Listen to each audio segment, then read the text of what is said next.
Hi, everyone. Welcome to Nom Watch Review, part of Nom Talk Network. On this show, we review the latest film drop or throwback celebrating a milestone while eating and drinking our favorite movie snacks and drinks. I'm your host, Erric Ramirez, and right now I am drinking a lovely Coke because I had a very long weekend and I just ate a bunch of fondue stuffed cheese earlier, so I'm quite full, so I can't be snacking. But I am excited tonight to introduce you to our guests. This is the first time I've actually had the chance to work with either of you, so welcome, Jean and Carolyn. Go ahead and introduce yourselves. Carolyn, we'll start with you. Hi, my name is Carolyn. I'm a guest of Nom Talk before. I was on the She-Hulk show. I like to think that I was the first Kevin cosplayer on the internet from the She-Hulk finale. And tonight's drink is my festive Kermit Coca-Cola crazy straw. And as far as food goes, I just had some Del Taco. So we're gonna just sit and vibe with that while we discuss one of my favorite horror movies. Nice, nice. And then Jean, go ahead and introduce yourself to everybody out there. Hey, how's it going? I'm Gene Aversa. I worked with Stephanie at G4. And I do a podcast when I'm not working in post production. It's called the Waffle Press podcast. And it's fun. It's cool to join you guys to talk Black Christmas. I love that movie. And I'm drinking eggnog, which I got just for this occasion. So it might be spiked with something. I can't say what it is, but Oh no, trust me, really you good. definitely can. I had spiked eggnog on Friday when we did our podcast. Oh, nice. Okay, yeah, it has whiskey. So there you Yep, yep, it was very delicious. go. It's good. um, Well, welcome both. We're going to get into a couple of different topics here. But first, I do want to remind everybody out there that we do have channel points going on. So if you want to make us hydrate, stretch, there's a couple of others that I won't mention that are kind of scary. And then also this month, we are lucky enough to be doing a charity as a part of the stream. And the one we picked is LGBT Community Network. And if you guys want to donate to that, go ahead and throw that out there and they'll get some money from us. But to round out what we are doing today, I'm pretty sure you could already tell from our background, Black Christmas, the 1974 Black Christmas, which I really quite liked in aspects and didn't. But I wanted to get to know from you guys, like, what's the first time you saw this movie? I know both of you said this is one of your favorite Christmas movies. Like, why do you think it's one of your favorites? Like, that you always go back to it. We'll start with you on this one, Gene.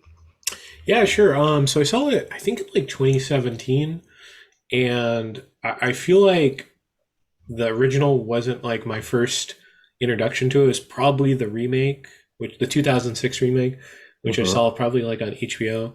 So I think like when I got more into film, I'm like getting more interested. I'm like, okay, I remember that one, but it's a remake. I want to see the original, and like kind of like looking at it, and I'm like, what is from the guy who did A Christmas Story? He did like a horror movie, and I remember just like renting it. I forgot somewhere, and just like renting it and just kind of like really just like taking it in. And I've revisited it a few times. I wouldn't say like every Christmas, but maybe like every other Christmas. I'm like put on Black Christmas, and always enjoyed it. Has interesting remakes. I don't know if we could get to that maybe later. We're going to touch on the millions of remakes that they've made of this movie. Yeah. But Carolyn, when did you first come in contact with this movie, and like why do you watch it so much and consider it a favorite? Unfortunately, I have to agree with Gene. I first discovered the original Black Christmas after watching the 2006 Black Christmas, because I heard that the Black Christmas was an amazing movie and the 2006 movie was the 2006 movie, and then they were like, "Oh, we're talking about the 1974 version." So I think I was younger and I was working at an FYE. I was working at an FYE. That's a throwback. I was working at an FYE, and they had a whole section of like those really like grainy 1970s horror movies, and I discovered that Canada does really good holiday horror, because between Black Christmas and the original My Bloody Valentine, like Canada snuck in there and was like, we're gonna do this and it's gonna be gross and it's gonna be creepy and it's gonna be unsettling, and you're like, Canada, you good? Yeah. You good? we can send them a message later. I don't know if they're doing well right now. No, I'm joking. Yeah. Well, at least they have healthcare. Yeah, no. Yeah.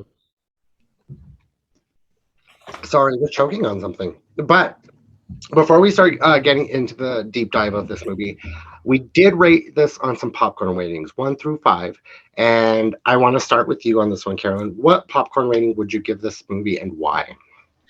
I'm giving this movie 5 popcorns, and here's why. Before we started, we had a discussion about this, and I simply, when you're doing a slasher film, it's difficult to have a combination of like good slasher scares versus unsettling and creep factor. Most American horror tends to be jump scares, it tends to be boo, it tends to be out there. It's very rare that you discover like unsettling suspense, and when you do, it really rises to the top. I gave it a 5 because Black Christmas is unsettling, and while some people might be disgruntled and confused by the fact that you never see the slasher, it's less the slasher that's the villain and more the stuff around the slasher that's the villain. Okay. I see where you're going with that. Gene, what out of 5 popcorns, what would you rate this movie? Yeah, I would give it a 4 popcorns. And going off of the points that Carolyn made, no, it's just the atmosphere of that movie is just like so creepy. I don't know. I think there was something on Twitter. It was going around where it was just all the cinematography of just like the Christmas lights or just like some of the ornaments, things like that. The way they make this movie look and how like dour and like creepy it looks, and like kind of. Because it's from like Bob Clark and he did like A Christmas Story, but like it's kind of the opposite end of that where it's like, for some, it's not all the time like Christmas could be happy. Sometimes it's like sad or like depressing. And this like really covers it because it's like, it almost feels like a Christmas like cold almost, where it's just like everything feels like really stuffy and like there's just something going around the college campus. And I guess, it's not a flu bug, it's a serial killer. So like, it's just seasonal depression. Yeah, yes. That's the most vivid case of seasonal depression I've ever seen. Wow. That's cool, and I get the vibe that you're talking about. I did have to rate it a 2.5 though. The jump scares and Billy are actually my favorite parts of this movie. And like the deaths and everything, that was what pulled me into it. What didn't was some of the cinematography, especially at the beginning, on how shaky it was. It kind of got me motion sick. Plus, all just like the other like storylines in it about like the abortion and everything like that, just kind of threw me out of this serial killer in this house trying to kill all these girls. Gotcha. So that's why I had to rate it a little bit lower. Good aspects about this movie, but that's why I had to go low. But getting into it. So this movie, just to give a little breakdown for everybody out there, it's Christmas break, and a group of sorority girls are being stalked by a stranger named Billy. And then they start getting picked off one by one. We are going to start off with this cast, though, because this cast, I feel like at the time, was very good. So we have Olivia Hussey as Jess, Cordelia as Peter, Margot Kidder as Barb, John Saxon as Lieutenant Ken Fuller, Marion Weldman as Miss Mack, Audrey Martin as Phil, James Edmund as Mr. Harris, Doug McGrath as Sergeant Nash, Hart Kendall as Chris Hayden, Lynn Griffin as Claire Harrison, Michael Rapport as Patrick, Leslie Carlson as Graham, Martha Gibson as Miss Quaife, and then there's just on and on and on of like who the big stars of the day were in this movie. I mean, Olivia Hussey was Juliet, for Christ's sakes. What did you guys feel about this cast? Do you think for the time they could have cast better? Was their acting on par on what you think it should have been? We'll start with you on this one, Gene. Oh yeah, sure. It was. I always loved Margot Kidder. She's a great Lois Lane, so it's cool to see her in another film, and she's great in this film. I love like she's always just like drinking, right? She's always like she has like such good sense of humor, and I don't know, for some reason, because I've seen this like 2 or 3 times. This is, I don't know if like I've just like blanked, but like this is the first time I realized like Keir Delay is in this film, and I'm like, and I was like watching, I'm like, oh, is that? And then I look at the credits at the end. I'm like, oh, that's the dude from 2001, A Space Odyssey.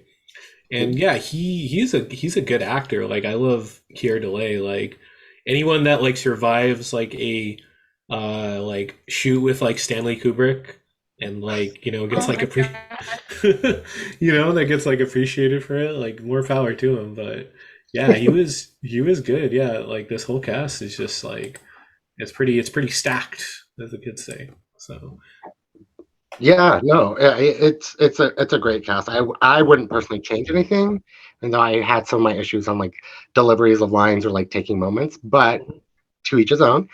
Carolyn, what do you think about this cast and just the overall how they did Black Christmas?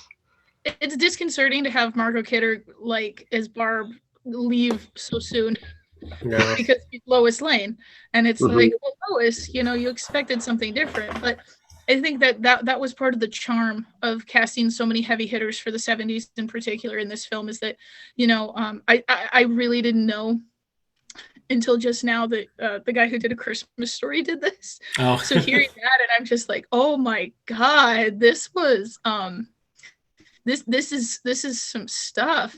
But being able to subvert all of that. I mean, other than that, I have no issue with it.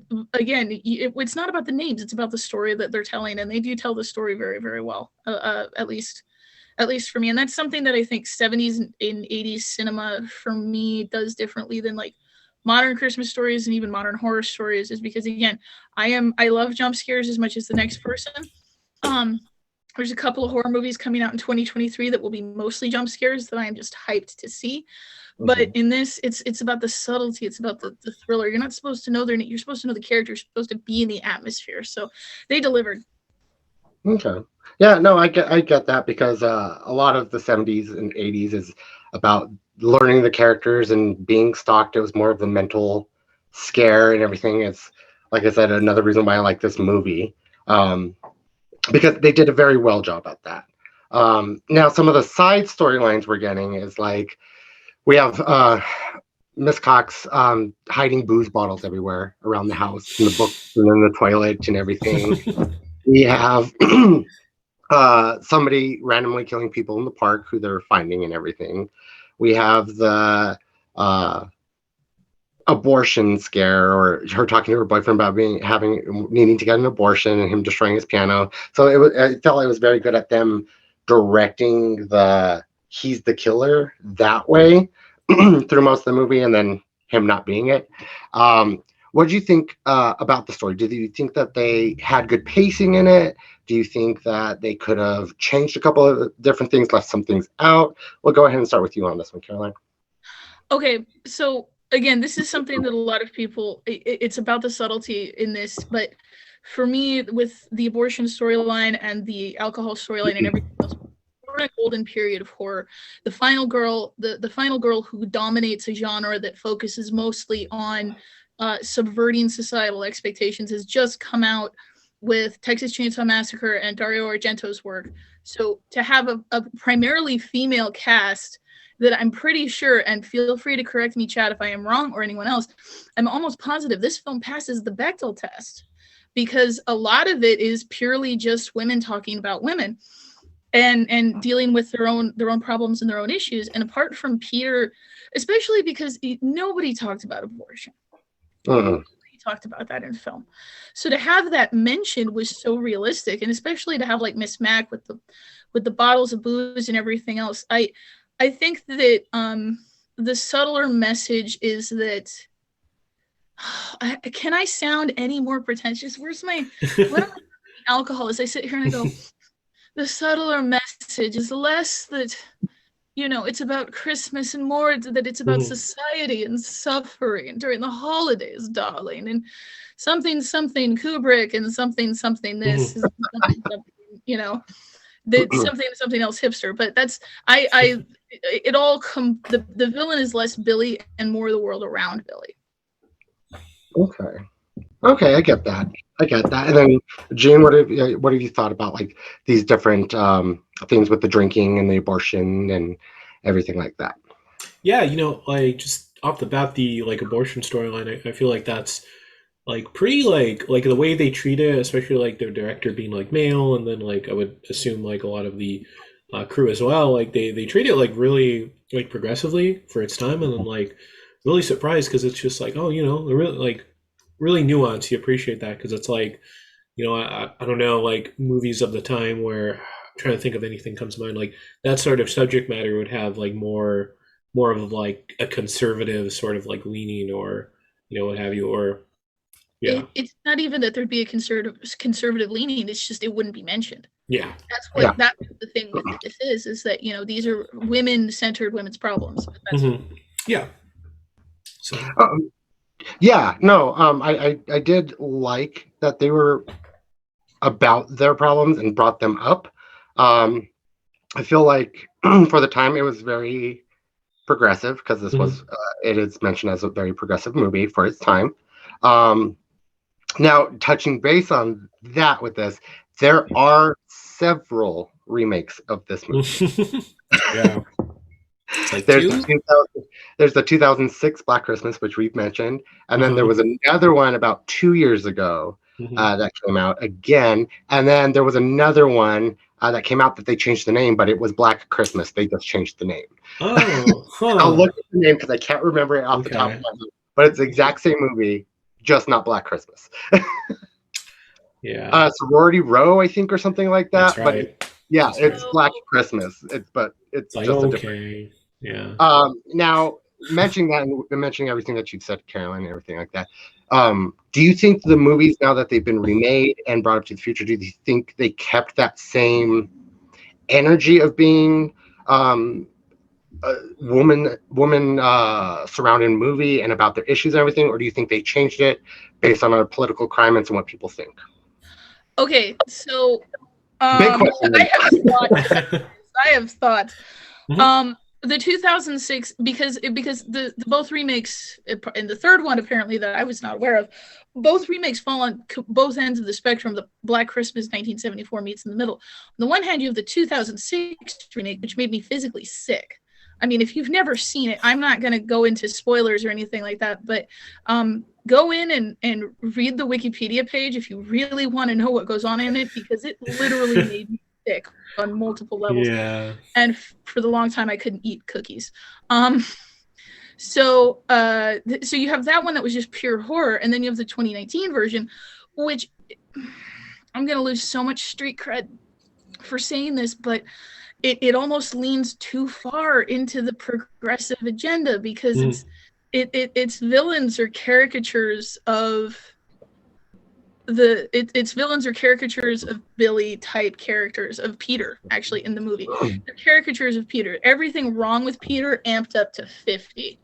And while it's very satisfying to have these characters go after, for people to like shoot these characters down, which it is, that's purely it. There's no story or substance to these guys. They're literally just caricatures of the original self-centered, no offense, gentlemen, but still the original self-centered misogynistic male that is represented in Peter in the original 1974. So they're interesting because they fall on both ends of the spectrum. Yeah, no, and you hit it right on the nose, that misogynistic, like that Peter was, that the newest release of the 2019 Black Christmas definitely did that. Didn't really like the changes that they made with like the fraternity and everything like that.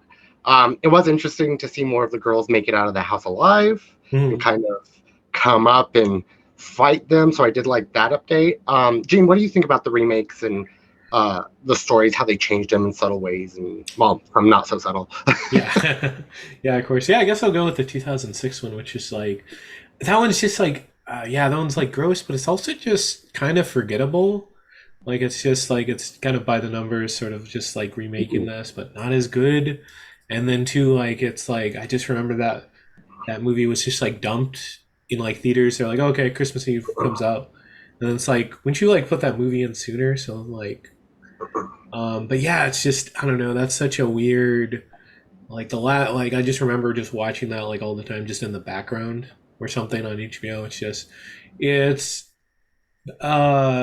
okay enough movie, I guess, to watch in the background. Give it like 10% of your attention, but yeah, it's just it's not a good movie. But I don't know. I wouldn't say like I'll go out swinging, but I kind of have to defend the Blumhouse one, which is like at least like interesting, you know? Like Blumhouse, like I don't know how you guys feel, but like I kind of, I like them. They have like such good hits, and even like they're not so good ones. At least they're interesting, and like you could probably give that movie a few critiques, but it does something different. Like it makes I don't know how much spoilers I could say on this, but like Whatever you would like. oh Good okay. coming. Or for everybody out there who maybe not hasn't seen Mm, these movies. Spoiler alert. So pause yeah, now and then come Spoiler. back in like 5 minutes. for sure. Yeah, but it's like just the fact that they make like the like the other like fraternity like a cult. It's like they're like these like they're brainwashing all the dudes and everything, and they're just like acting like really shitty. I don't know, at least that's like cool, at least. But and yeah, it's just a weird movie. You're like, oh, I was kind of expecting that movie, and it's like, oh, okay, they're just gonna remake it again. Then Blumhouse is like, oh, let's do something different, I guess. And it was different enough. I wouldn't say it's like a great movie or maybe even a good movie, but at least it's like if you're gonna remake something, like I just think of that 1990 Psycho remake, and it's just a shot for shot remake, but it just has Vince Vaughn, or like some of the remakes like that are so boring, like was that 2012 one, like Total Recall or RoboCop? No one remembers Oh it. no, no, no, no. Yeah, We don't speak of those. No.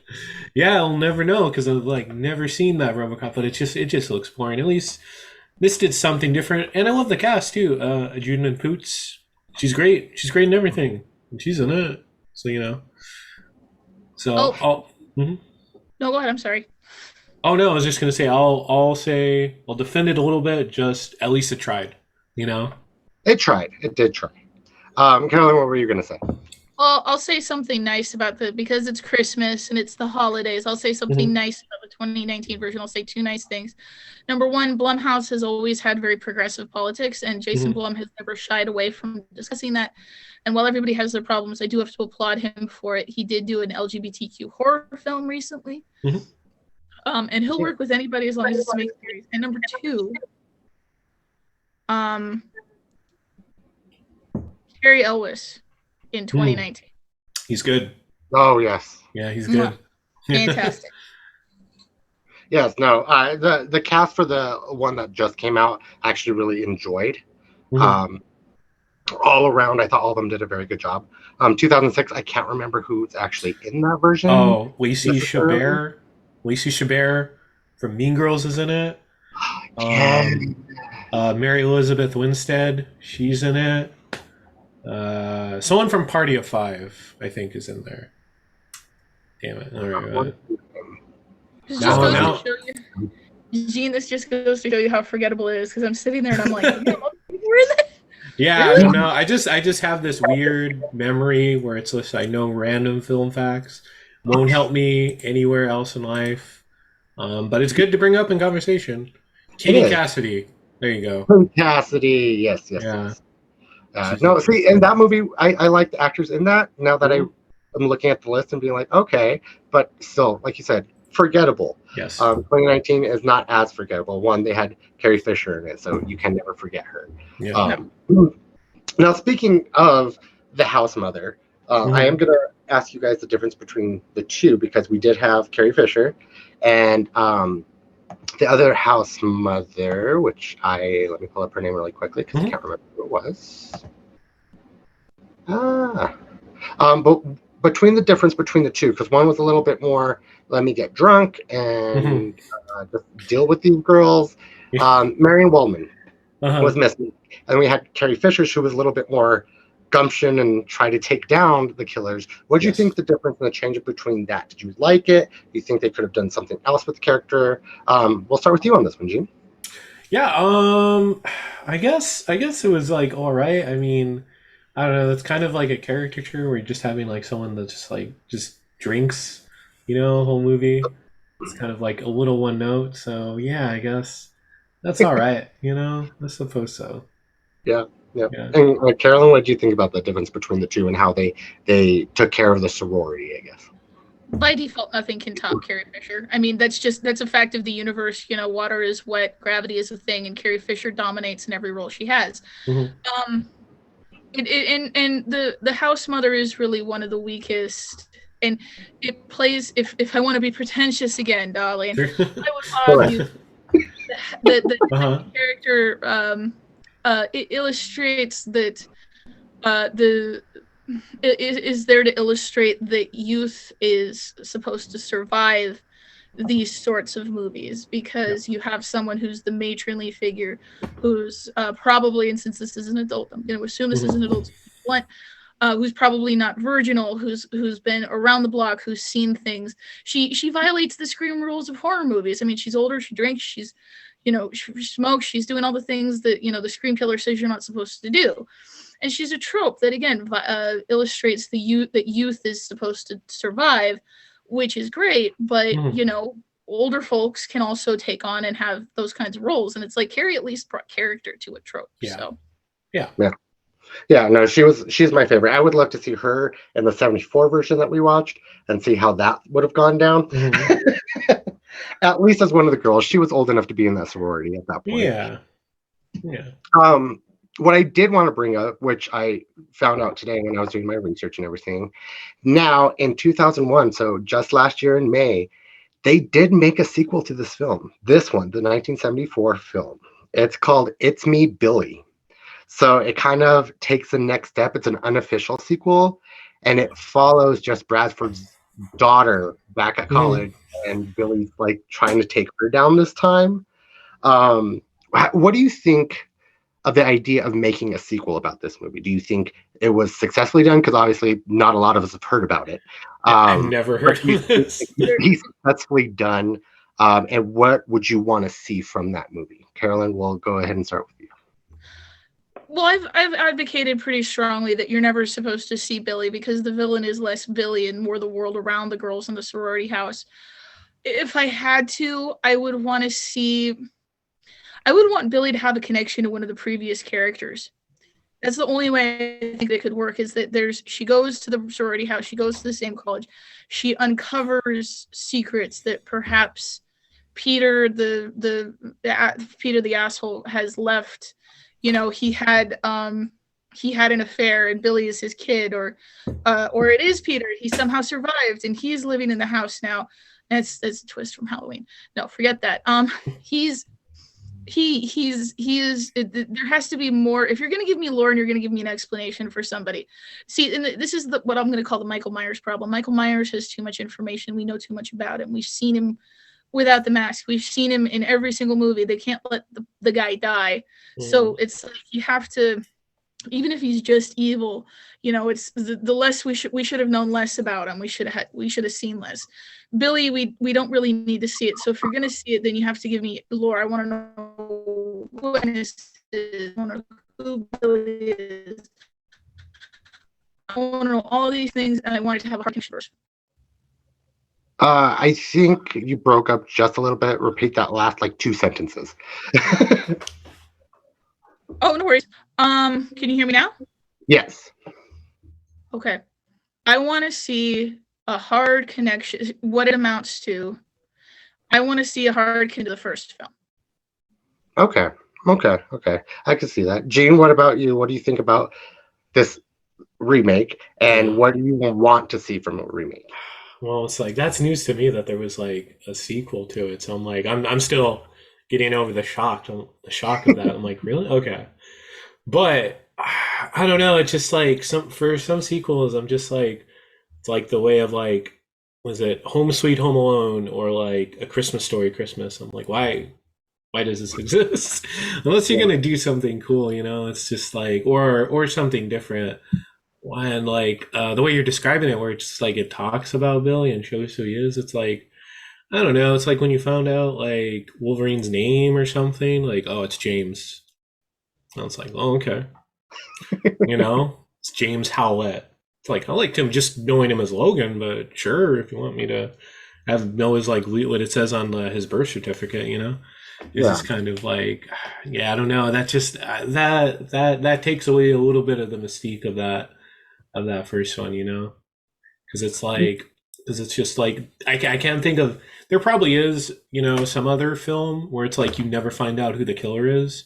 I'm sure, but like in that time and that sort of like where films were and like the productions and producers making a certain film, and like the fact that they didn't tell the killer who it was and you never find out, like that's so cool for its era.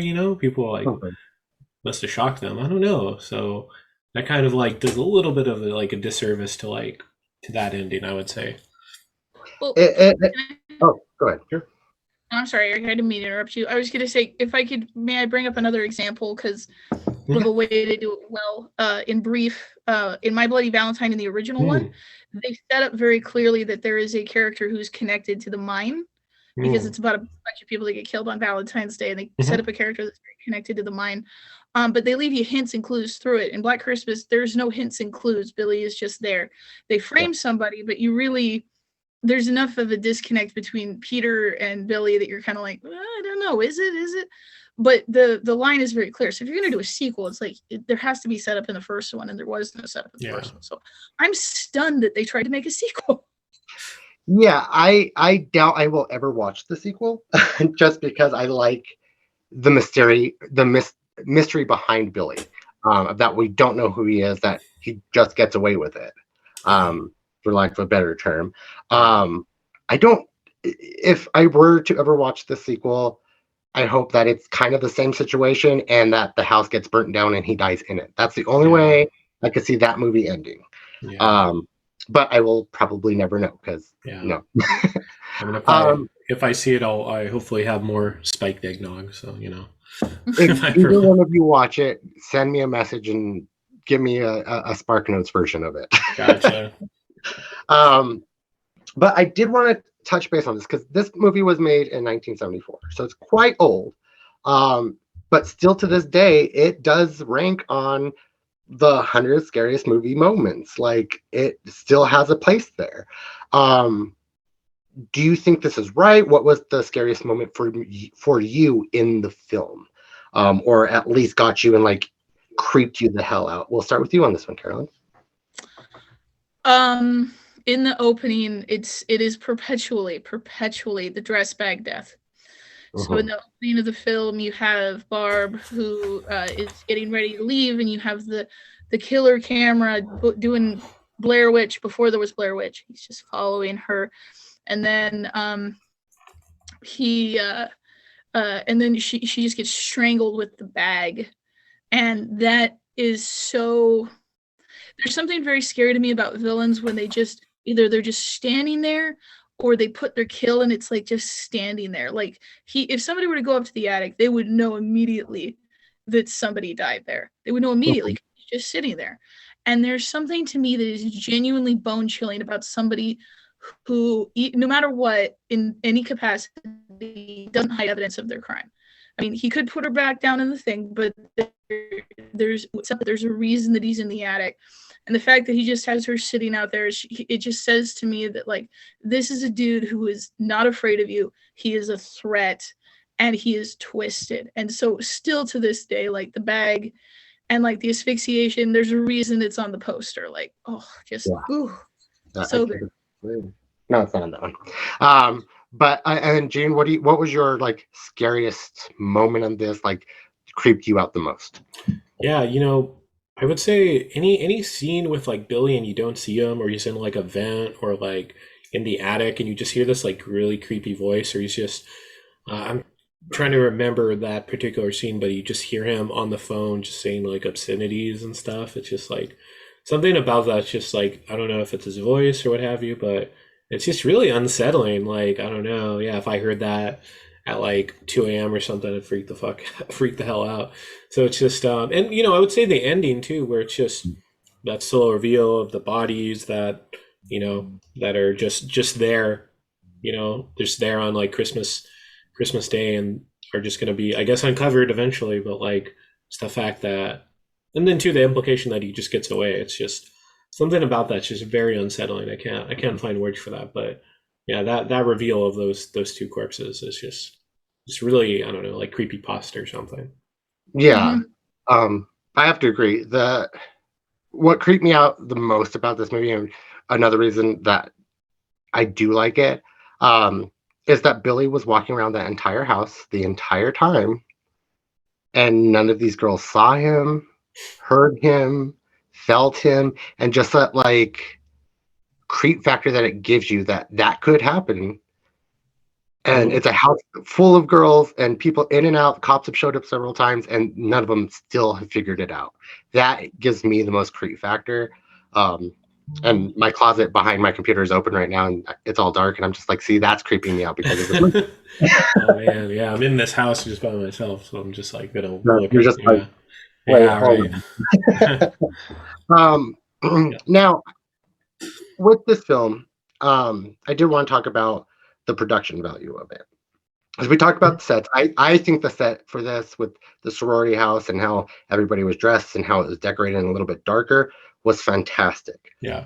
The cinematography in some areas, like you were mentioning, Carolyn, at the beginning with the like found footage type thing, it honestly made me sick. And then it would kind of switch back and forth throughout the entire movie, and not even scenes with just Billy. It would just do it normally. Do you think they could have done better? What do you think about the cinematography of this? We'll start with you, Carolyn. Jean or me? Carolyn, sorry. Oh, okay. Okay, sorry. No, good. I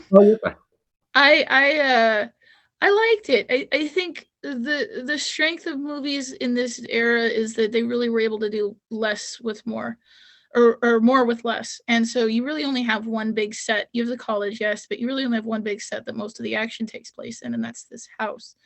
And everybody has been in a house with a lot of history and a lot of backstory. So I think it's very relatable. And as for the found footage camera work, I think is interesting because found footage didn't really become a thing until Blair Witch in 1993. And it was so disconcerting for people even then that you read stories about how, not to dismiss from the movie, but to briefly digress, you read stories about how the actress from Blair Witch, her mother was getting sympathy cards because they thought she was actually dead. Yeah. So so it's supposed to be unsettling. I never looked at it. I mean, I think for visually it's always a problem. And again, it's like with me and jump scares. It's just, for some people that's just the thing. But it's supposed to be visually unsettling to have to be in the film with your protagonist, or in this case with your antagonist. I mean, imagine if they did Blair Witch from the perspective of the witch, which is essentially something that they would do with this, is just that first person spooky point of view, but saying something negative about it. I don't know. It was too shaky. It's the baby found footage, baby steps. Yeah. Yeah, like because I've seen other films that have pulled it off well. So they would taking it from the perspective of the murderer or whoever, and you could still tell like it's supposed to be their point of view of them walking, everything like that. It just felt very. You can get that uneasy without making me sick at the same time. Jean, what did you think about the cinematography in this film?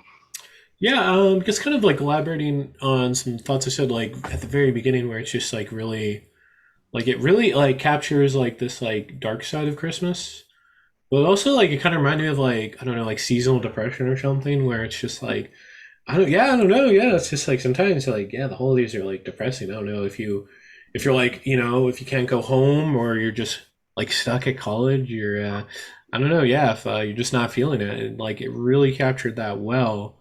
Yeah, just like something about it where it's just like it's lit well, but it's like the way some of the scenes are lit, it's just like, it's not like bright, it's not like something like a Christmas Story, where the giant, the leg is like just illuminating the whole thing. Like the rooms are like barely lit, or it's just, it's just really like, I don't know, it's just like a little bit cast like just kind of this moody atmosphere. And yeah, I thought they played that off really well.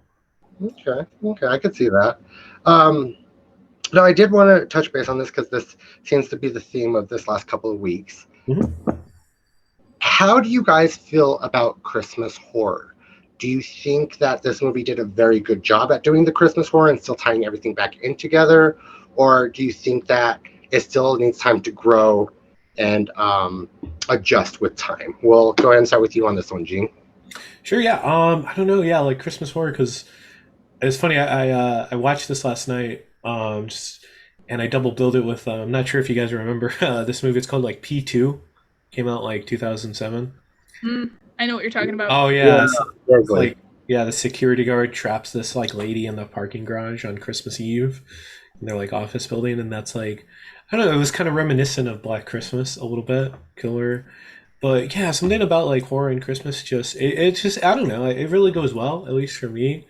Like I don't know. I always think of the lyric. I think it's like the Andy Williams song where it's like they're saying like scary ghost stories, and that used to be like a tradition apparently on like Christmas Eves, stuff like that. Like back in the day, they would just like say also ghost stories for whatever reason. I don't know, but something about like the spookiness of like because it's like daylight savings. Like it's dark at 5 p.m. That's kind of it's kind of like sad. I don't know. Yeah, I hate that. I wish that got like passed in Congress or something that they get rid of daylight savings because it's just depressing and it's just I It don't know. could happen. Colorado just got rid of it. Oh So man, next year they don't have it anymore. lucky Oh, bastards. I know. I get to sleep in a little bit more. Yeah. But yeah, just something about the season, like it's like I don't know, it has a lot of happiness to it, but it kind of doesn't. And like horror films, like obviously like Black Christmas, like Krampus. I guess it wasn't really like Violent Night. Wasn't really, I guess, kind of a horror film. Just Silent Night, Deadly Night, like Christmas Evil. Like it's just like a good like flip side of kind of this sort of like commercial sort of consumerism, sentimentality of the season. Because sometimes, yeah, sometimes it's just sad. So or scary. I don't know. Yeah. It's always good. Spending time with family. Come on. Yeah. Yeah. I feel you there. But Carolyn, what do you think about the Christmas horror genre field that we find ourselves in every so many years? Well, if you're talking, no, I'm kidding. It's interesting that Jean brought up the idea of ghost stories being told on Christmas and didn't bring up A Christmas Carol, which is effectively a horror story because it's about a grown man who's visited by ghosts that drag him all over the place, and then at the end he meets death. And in Christmas, the idea of a very commercial Christmas is a very recent tradition that I think I would argue only goes back to I can't just it's like pulling random facts that I would argue only goes back to like when Coca-Cola first drew pictures of Santa Claus with his beard, and it was very commercialized, which goes to can affect Christmas. But it's always been a very can you hear me? Yeah, now I can hear you. Okay. Christmas has always been a very spooky time of year. It's it's dark, it's cold, and people before Coca-Cola drew Santa were waiting for the sun to come back. Yeah. So it lends itself to horror just as much as Halloween. I would actually argue that back then Halloween was a much more positive holiday because you could placate ghosts and the spirits of the dead. And with Christmas, there's no placating. There's just, light a candle, put up the tree, be warm, celebrate family, and then kind of hold each other and hope that you don't freeze. Yeah. No, I agree with you. The commercialism of Christmas that Coca-Cola obviously did, which we've all seen. Coca-Cola, Those polar bears too. They still have polar those? bears are cute, those. No, I haven't seen one of those commercials in a long time, actually. Damn. I don't have cable, so maybe I won't see them. Yeah. But no, you're right. The direction that the society has moved Christmas in, horror films at Christmas, especially in this genre, I feel are missed, because a lot of people don't want to see this. They want to see like the rom-com Love Christmas Actually. movie. Love Actually, perfect. Love Yeah. Actually. Yeah. But they are in their own little niche, and I do love them. Krampus, all of those. Now I was going somewhere with this. Oh, okay. So now that we're rolling down towards the end of this, um, do you think that this movie aged well? Like, with all the things that they brought up and everything, do you think that it's aged well? Do you think anything has to be changed? Because, like I said earlier before we started the cast, that it's maybe a little uncouth, or needs to just be changed with phrasing and everything. We'll start with you on this one, Carolyn. No, purely because there's so much. Well, okay. Again, we're in society today's day and age. Stuff like abortion and alcohol, and the vibe of the sorority house is considerably different. What would have been considered like risque back then, i.e., drinking a lot. Today it's like, oh yes, you were drinking, and yes, I also have a selection of party drugs that you can partake in for as we watch Mean Girls. So I think that it would be very interesting if people from the 70s saw an updated version. But as far as this goes, no, because it's got a cult following. It's like asking somebody to change. I can't. There's so many. There's so many really weird really weird holiday horror movies, and Christmas holidays in particular, where it's like you can't ask them to change just because they lose some of their charm. There's a movie, and I can't remember what it's called. I saw it on one of the YouTube shows.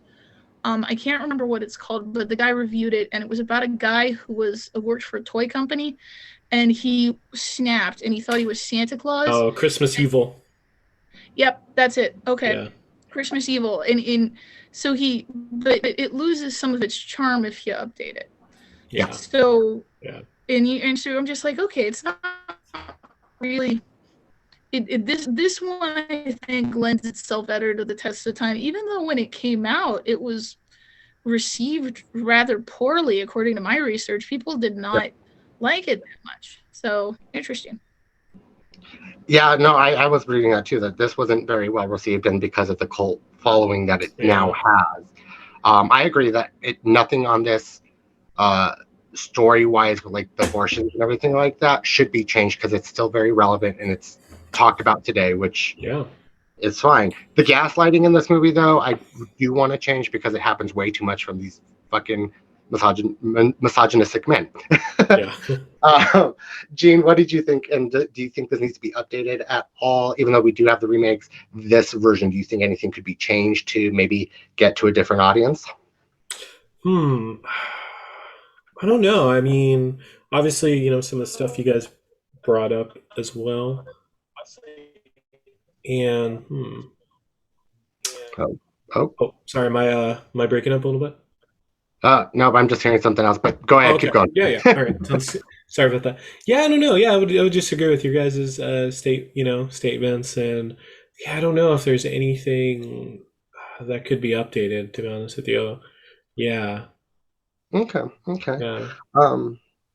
So before we wrap up our conversation about Black Christmas, would you recommend this movie to people? Do you show people this movie who maybe have not come in contact with this version of it? And what is your overall feelings about the movie? We'll start with you on this one, Gene. Yeah, I try to show this at least to some friends every so often, every couple holidays, and it usually hits usually goes well with them. I really enjoy it. I think it's just like a fun little if you have friends over and all right, they've probably seen Home Alone already. They've probably already seen some other It's a Wonderful Life at some point during the holiday season, and it's just show them Black Christmas, and it's maybe haven't seen this one, so yeah. Nice, nice. What about you, Caroline? Do you recommend this movie to people? Like, what are your overall feelings and everything? So I it's funny that you mentioned this in the close, because as I was prepping to come over here, I was reading research to my roommate, and my roommate is not a horror fan at all. So I would never show her this, but even though it's pretty tame by horror standards as far as the kills and things. However, what drew her into the conversation was that talking about the social impact of it and stuff. As a social perspective, from like just a sociology perspective, I'd show it to people just for that. But as a horror fan and as somebody, Breaking up a little bit again, Carolyn. if I watch it, I'll probably. Okay. Can you hear me now? Yes. Okay. Yeah. I mean, I show it. I watch it every year. If people want to watch it with me, I'm always down. But it's one of those. I always do my 5 days of Christmas. They start tomorrow, but in this case, They start today, and they're starting with Black Christmas. I watch one movie. I watch one Christmas movie for every day, and I would rather show this to people, because one day it's going to end up betrayed, and somebody's going to show me Love Actually. Because folks, I've never seen Love. Oh, Actually. really? Wow. I watched Love Actually for the first time last year, and I was bored this morning because I'm unemployed, and I ranked all the Love Actually storylines, and I don't know, like I was thinking about it, because it's kind of an insane movie. It's like the inception of holiday rom-coms, because there are nine storylines in that movie. That's insane. That's insane when you think about the level of editing they had to go into. Do you know there's a cut storyline? Did I? I don't know. We did a couple. I can't remember. It's Rowan Atkinson. Mr. Bean. Yeah. Mr. Bean was supposed to be the angel. Yeah. And it's like, what the fuck? Could you imagine if that was in the movie? Like, because it's like, there's a lot of realism. Like, the opening's like talking about like 9/11, and like then you just throw an angel in there. You're like, what the hell? Yeah. Well, to sum up Love Actually for you, Carolyn, it's scarier than this sometimes. But I do. Oh no, go ahead.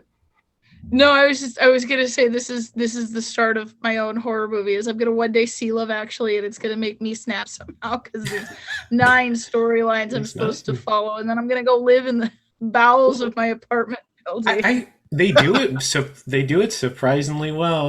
They all like cross over. Everyone's kind of like related to everyone. Yeah, there's actually only one story in that whole entire movie that is not connected to every other story. Oh, which one is it? Which one is it again? The rock band, the rock band. Yeah, but they're watching him in the background. Yeah. Sorry, I'm just. But I am very curious to wonder now your 5. Yeah, me too. Your 5 days of Christmas that you're about to watch. But we will get to that. Do you guys have anything else you would like to talk about for this movie that we may have missed, that you just really wanted to get out there? Yeah,